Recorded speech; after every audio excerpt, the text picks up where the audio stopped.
This is Blair Pleasant. I'm in Palm Springs at the BC Summit, and I'm with Peter Quinlan, who is the Vice President of UCC at Tata Communications. And most of us think of Tata as an Indian company, but you're really not. You're a global organization. So tell me what you're seeing as far as unified communications on the global stage. For sure, and most of the customers who do come to us precisely because we are a global organization with deployment capability around the world.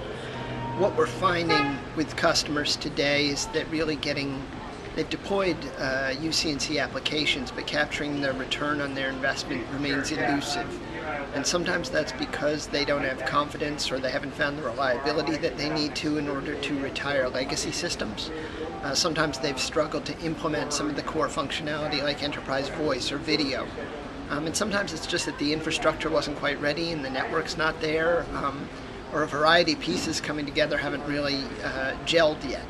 But for a number of reasons, they're really having difficulty executing on that vision or that strategy, and it gets harder the more greatly or widely distributed the organization tends to be.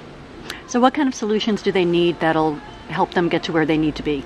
Well, first of all, it's good to have a partner who can deliver the range of solutions, and that means delivering across all the various components of UC&C across all different vendors, or the primary vendors, which we see and we support, being Cisco and Microsoft. Most of the enterprises we see are going down that path, but there's a whole range of complementary services and devices that need to be coordinated and integrated into that. And really, not just having a vendor who can do all those things, but do them in a modular fashion. And really, the challenge customers have a lot of times is figuring out, well, how do I actually structure a rollout? And that's got to be done in a stepwise manner. You can't do a big bang approach because it's just too hard.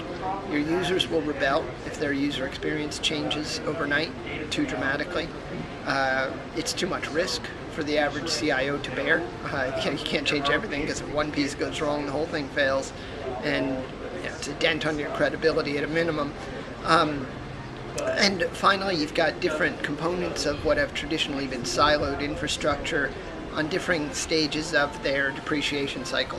So big bang's just not practical. Mm-hmm. So doing things in a layered or stepwise approach where you can start with something where you can make a big impact, develop some success, develop some momentum, and then layer on the next step in an order in which you can address the priorities of the enterprise.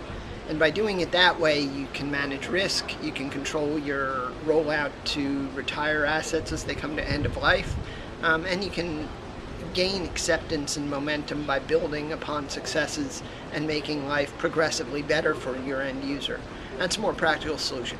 Finding vendors who can do that and integrate the various steps along the way and really consult with you on, well, what order do you want to do it and in what order should you do it in order to make this successful, that's the hard part.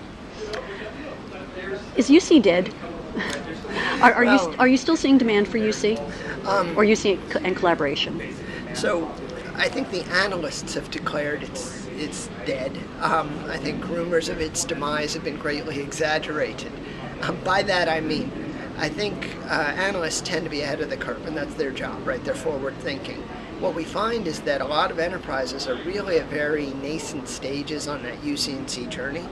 And very often they've deployed applications or solutions that should have the full range of capability, but they haven't made that transition yet.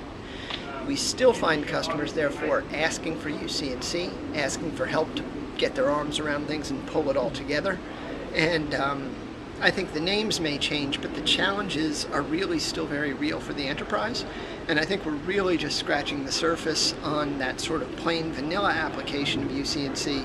We have yet to really get into the interesting stuff where we're re-engineering business processes and the whole customer value chain, and saying, how do we incorporate UC&C to add value from a customer perspective, improve user experience, integrate or refine a business process to improve efficiency, or achieve whatever business goals you may have. Really just getting started on that. Great. Well, thank you so much, Peter. Excellent. Thank you, Blair.